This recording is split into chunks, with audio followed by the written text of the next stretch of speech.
When you discovered the law of attraction, you started to believe anything was possible. Life got better, much better. Now you want more, but it's not working. That's where the Manifest It Now show comes in. If you've been waiting for someone who can teach you the practical application to manifest quicker and easier while having more, turn the volume up, because the dynamic duo, Cassie Parks and Ginny Gain, are ready to teach you how to live the law of attraction like they do. It's time to laugh and learn. Hello, everyone, and welcome to this week's episode of Manifest It Now. I'm here with Cassie Parks. And I'm here with Ginny Gain. And our episode today is how to be an unstoppable manifestor. Boom, boom, boom. I had to argue with Cassie on the title of this one because she doesn't like it is in the non-affirmative. But I'm like, Cassie, It's powerful. It's just a title. We can define it in the introduction. So I got her.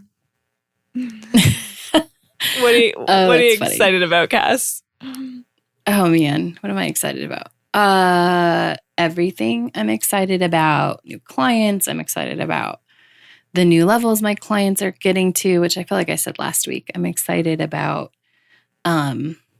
just everything, the pool, possibility, all the good stuff I'm excited about. Fun. Life's good. Ooh, and I don't know if I said this last week.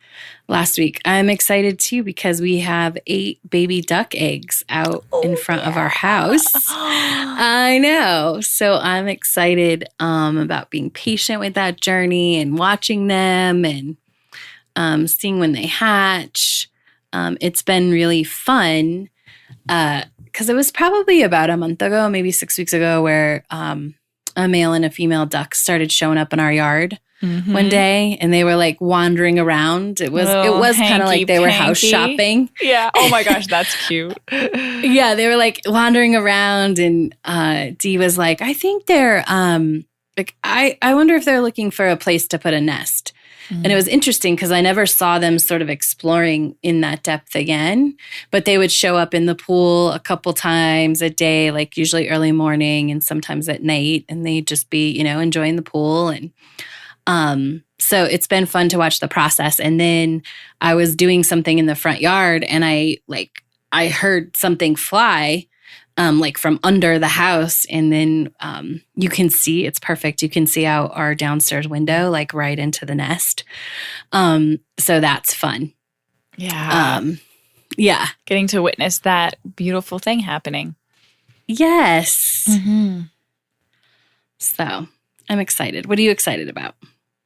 Well, speaking of love, whether it's duck love or human love, I'm excited about Lisa and I are celebrating our 1-year anniversary. I cannot believe it's a year already. Me either. Yeah, we were talking about it. So we're going to take the day off, and we're going to go spend time by the water, just her and I.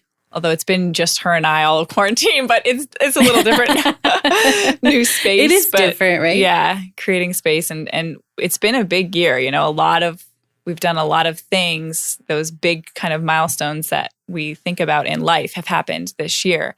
And so we're just going to celebrate that. And that's what's exciting.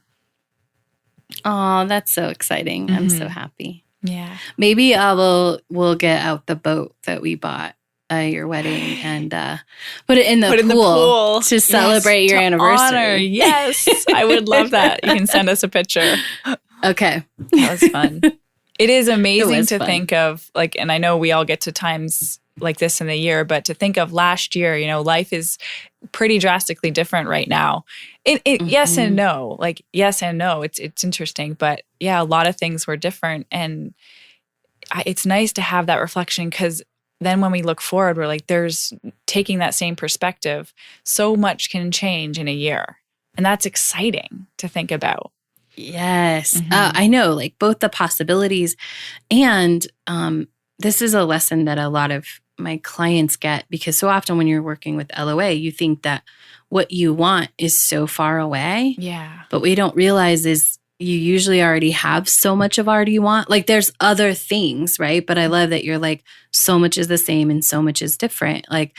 you like those core things are usually the same, just sometimes, other things are different, right? And so just from a manifesting perspective too, it's a good reminder for our listeners, like everything can change like in a year so fast. Like so much amazingness can happen if you just give some space. And there are multiple podcasts on that, giving yourself a year if you want to go listen. Yeah. But also that so much stays the same in a good way. It's deeper, right? Obviously, your relationship is a lot deeper and things like that. But those core things are still the same, but where you live is different and some other things are different. And you're getting, these new adventures and you've been through quarantine together. Yeah. Yeah. I love that feeling that so much can happen in a year. And it's a great reminder to anyone thinking their dream is far away that even just saying that, how does it feel to say that? So much can change in a year, or so much could happen in a year. And so much can happen quickly. So holding on to that. Oh, I know. And I mean, speaking of that year, I now have my own pool in my backyard. Your own resort in your backyard. I know. And I don't know if we said this originally, but I was totally thinking about it the other day when it was getting close to your anniversary. And I'm like, which means it's like close to a year since we put an offer on the house, because we literally made the offer in the airport on the way to your wedding, which of course was perfect. And you didn't tell me about it until after. Right, because I'm a good friend. I wanted it to be about your wedding. Meanwhile, you're on the phone buying a house. It's awesome. Yeah. Yeah, it's so fun. I know because we ran into a neighbor, just to give more evidence of this. It's been a year. We, we're talking across the street to a neighbor. It's super fun. One of our neighbors has a Waldo that they move around their yard all during quarantine. Where's Waldo? So that, that's amazing. Yeah, where's Waldo? So that when people are walking, it gives you just a little something extra fun to do. Fun. Isn't that fun? And so we met her. We hadn't met them, but she was at a different neighbor's house that we know. For any bike riders out there, he actually fixes Olympic bikes. He works on the Olympic bikes. So we were kind of outside of his house and these neighbors were there. And, we just have to say like, oh yeah, we're living in the house at the pool. And everybody's like, oh, cool. And she's like, you guys like just moved in, right? And we're like, oh, it's almost been a year. Wow. Yeah. Mm-hmm. So a lot can happen in a year, which I think that ties perfectly into our topic too. Absolutely. Being part of unstoppable. So let's get a little bit away from this word and let's define what it actually means. Like, what does it really mean to be unstoppable in your manifesting? So my definition is knowing that I'm getting what I want. Like this internal belief that I'm getting what I want. Yeah. I love it. What does it mean for you? Go ahead. I just love that because it remains present. It's not that it's out there, which is what a lot of what we're going to talk about. How I define unstoppable is having an underlying, like an unwavering belief, and in whatever it is you want, or oftentimes who you are, right? In who you are, and so that unwavering part is that, because then nothing throws you off. Yeah. Yeah. It's when I think of this, I think of like strength and strong, right? Yeah. Absolutely. Like I get the vision of like a mighty oak tree where like the wind can blow, but it just moves with the wind. It's not going anywhere. Yeah. Or how the palm trees bend with the wind. I see a lot of that now. It's pretty amazing because they get like these crazy forces against them, and they don't have these hugely thick trunks. They just are very deeply rooted, and they bend and they flow with the wind. So they're not experiencing the full force of this condition. I'm phrasing this on purpose if you're paying attention. They're not experiencing the full force of the condition because they're flowing with it. I love that. And I love the palm tree example better than the oak, because it's true. They're not super thick, and you'll see them like anytime you see like a if a hurricane's coming somewhere, if you ever watch the news, like you see them like blowing Bent almost over. half over. Yeah. Yeah. And then the next shot, like a couple of days later, is them just standing back up, Yep. Mm-hmm. Yeah. That's a good analogy for what we're going to talk about. So it is. What would you say is what's our first point? What might Cassie's always be the favorite. point. My favorite. And the thing that changed my life. And this is fun. So I can bring this in. What do you really want? What do you really want is like number one, because you can't be an unstoppable, a determined, it's going to happen manifestor if you don't know what you really want. And we've talked about this before. But I just want to interject, Cass. You guys cannot ask this question to yourself too many times. Oh, good point. Yeah. I was asking it to myself again this morning. Yes. And it's not what do I want, because there is something deeper about what do I really want. Mm-hmm. And that the unwavering, the strong, the solid, the being a palm tree in your manifesting comes from what you really want. Mm-hmm. It often, if you stop at like, what do I want? Instead of going as deep as what do I really want? That want, it doesn't have the roots. It takes the really want to have those roots that make you strong and sturdy and able to, flow with the wind and stand back up. Yeah. And as you were talking, I kind of got this other visual image. So a lot of times, Cassie and I have talked about it a little bit, but you hear it a lot of like your North Star. Well, what are you working towards, where you're going? And instead of that analogy, I actually like you placing that star within yourself and having that image of what you really want is within you. And and the process is letting it out, is being that, is becoming that, is letting that express itself into the world. But it still starts with that same question of what do I really want? Because that really, the depth Cass is talking about, that comes from within you. It doesn't come from outside of you. So that's where you have to start. It's number one. Yes. Because the rest doesn't matter if that's not clear, because there's no roots. So you blow over anyway. Yeah. Yeah. Yeah.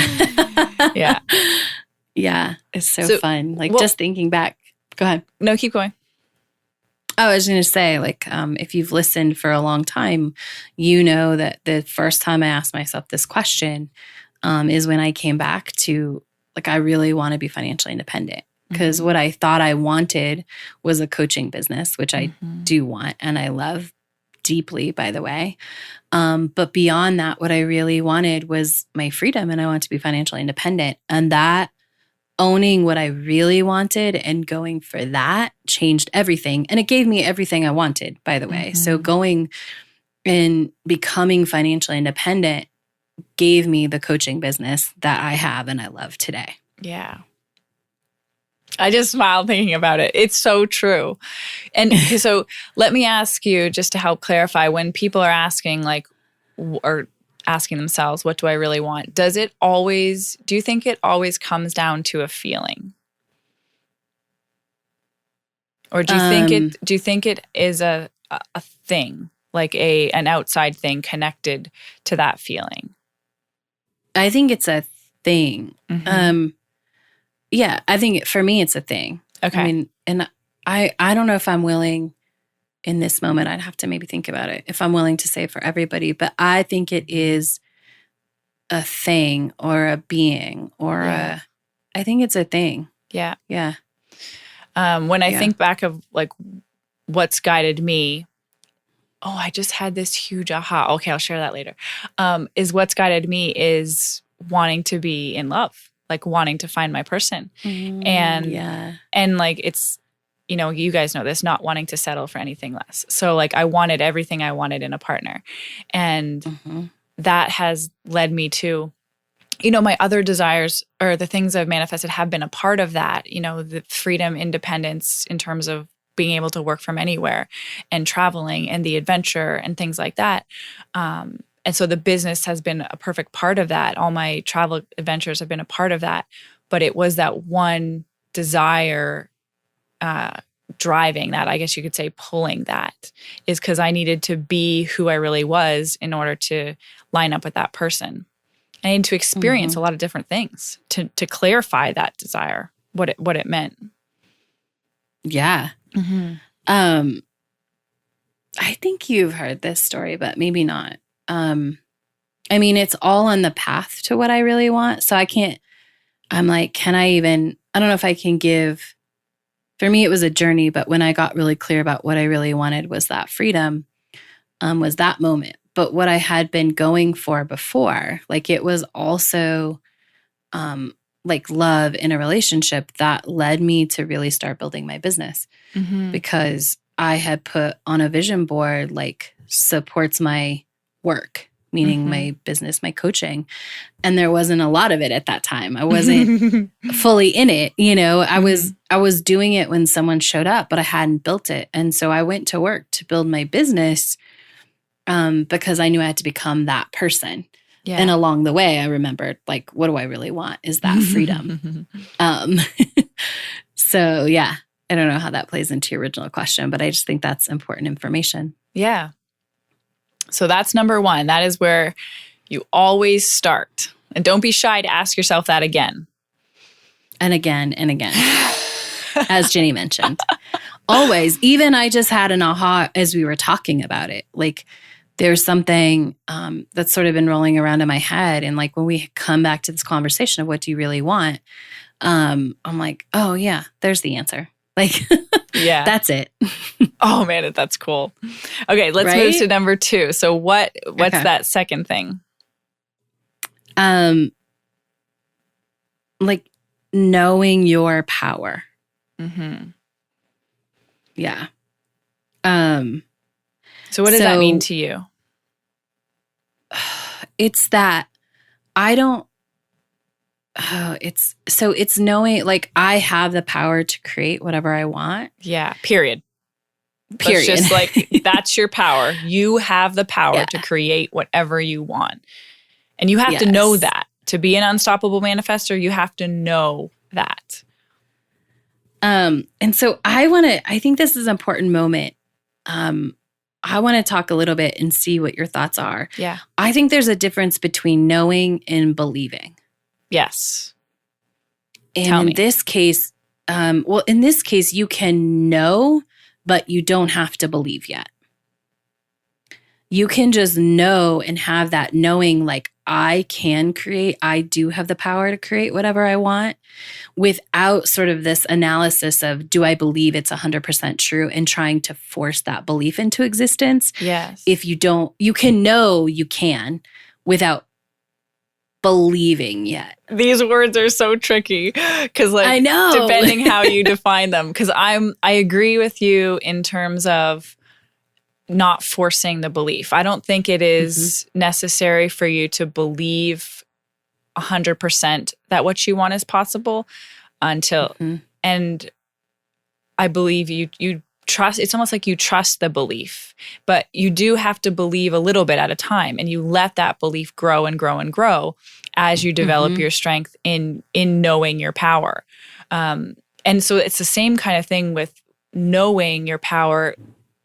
I think you trust it at first until you get a little evidence, and then you know it a little bit, then you know it a little bit more and a little bit more. And then you have enough momentum going that you can know it without seeing it. I think at the beginning, we really need to see something. This is such a chicken and an egg question. Like, what becomes first? Do you know it? Do you trust it first, or do you believe it first? Or do you trust it first, or do you know it first? Because at some point along the way, you have to let go of what you think is possible so that what is possible can come true. So I think these these grow very parallel, and it's just one step here, one step there, one step here, one step there. I agree.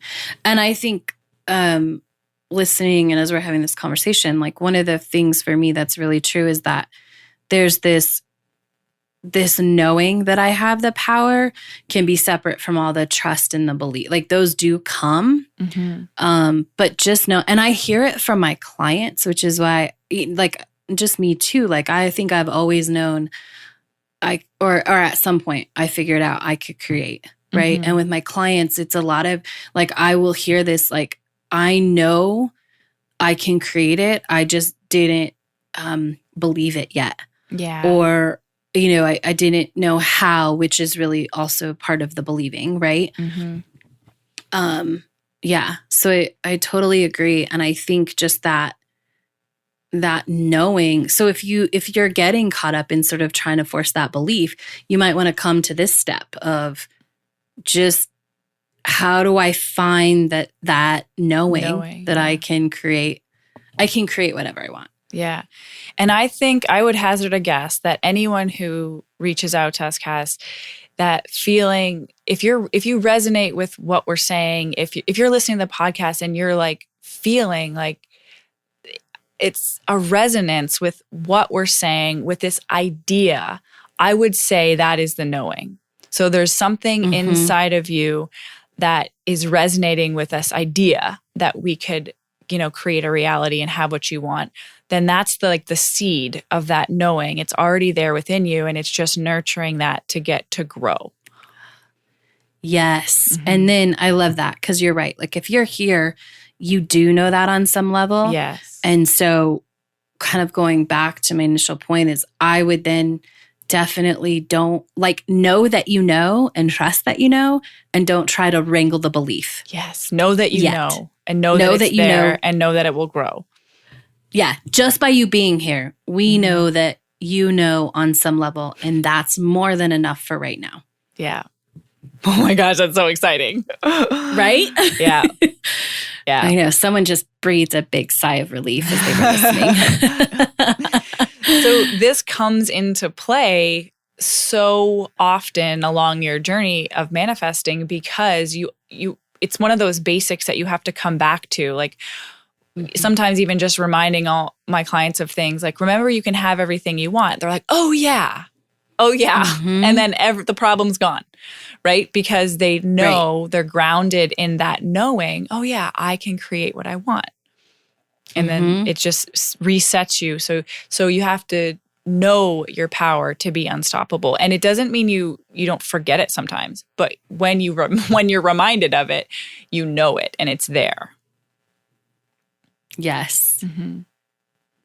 And so when you know that, I think that leads into our next thing. Do you agree? Agreed. Yes. Which is commitment. And I love the word devotion, but commitment is, a lot of people resonate with commitment. It's that sense. Yeah. There's like a strength to the word commitment that people gravitate towards. And so I like that. So you just choose whatever words for you. Devotion to me, I think we've talked about it a little bit before. It feels like there's more choice in there, in terms of I'm devoted to this.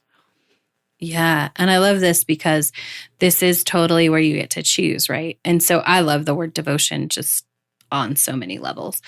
And for me, I would call it commitment in this, because it's almost, for me, and I love that we're going to have different things here because this is awesome.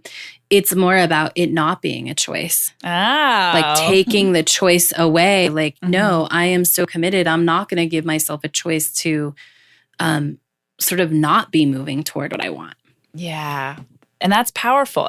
That's really weird to say, but it can be a powerful experience, because so much of LOA is all about choice, right? Freedom is about choice. So if you're looking at commitment like that, you have to remember that you have already made the commitment.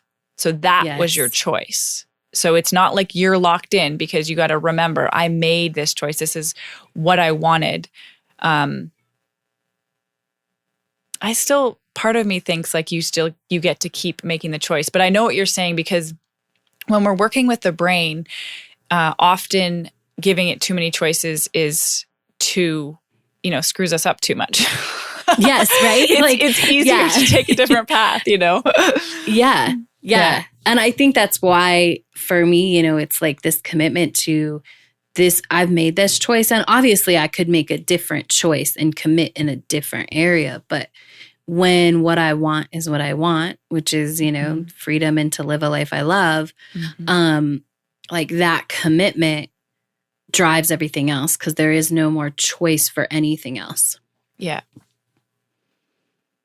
And you really create the space for yourself to honor that. It becomes, and I would say it becomes easier and easier to honor that commitment the more you practice that. Absolutely. Yeah. I think of like in one of the biggest things in my relationship, in our marriage, it was very important to me, the commitment to like be open, because it's when those things that you don't want to say, the discussions you don't want to have, and it was part of my vows. It was like the willingness to be open. And I have called on that a number of times because it is that commitment, and it requires that vulnerability of myself to be like, oh my God, this is so uncomfortable and I have to share it. And it doesn't, it is 100% who I want to be, and it's 100% what we want our relationship to be, and it has added to it. But it takes that, like, knowing what I'm committed to in terms of that beingness to act from that place. And it doesn't, there is no other choice in this, you know, because this is who I want to be. And I think that is hugely powerful going back a step to knowing your power and then practicing that commitment. Absolutely. I love that example because it's such a great example of putting it in a little bit different context, right? Like this is no longer a choice because I already chose what I wanted. Yeah. I now have to honor that. Yeah. It reminds me of like food stuff too. Sometimes, you know, when people are struggling with like, they don't want to be, say, eating so much chocolate. I don't know who would ever want that, but not Jenny. Was it? I called Cassie the other day, or when we were talking, and I told you about the chocolate bar. How yes, I was like, sorry, I was just eating a chocolate bar. But how sometimes people are very successful when they make a commitment to not. Okay, I'm not going to have any of these things. Versus I'm going to have once in a while. Like sometimes that decision in the brain is beneficial because the option is not there. And so that's being supportive to who you want to be in that way because you already made the commitment. Absolutely. Yeah. I love that. Do you want to do you have anything else to add for commitment, or is that like, do you want to wrap that up for this episode? Because we're continuing this. We have 3 more keys to being an unstoppable manifestor for next episode. Yeah, I just want to touch on with commitment. So you're committed to what you really want, that vision you defined, the thing that you defined in number 1. And also you're committed to the process of getting there. Yes. So you're committed to both of those things. Yeah. So we should maybe say a little. It does take both of those things. And being committed to the thing and the process, it's key. Like you can't just be committed to getting what you want, but not committed to the process. Yeah. Right? Not being willing to grow or not being willing to go through all the things. And what I mean by that is the awesome, the growth, the opportunity, the learning, all of it, right? Yeah. Awesome. Okay. So we will wrap up here and continue this episode with you guys next week. I'll see you then. Bye. Go be awesome. Thank you for joining us on the Manifest It Now show, where you learn how to leverage the law of attraction to manifest your dreams. Now that you're inspired, share the love and review us on iTunes. While you're there, remember to subscribe.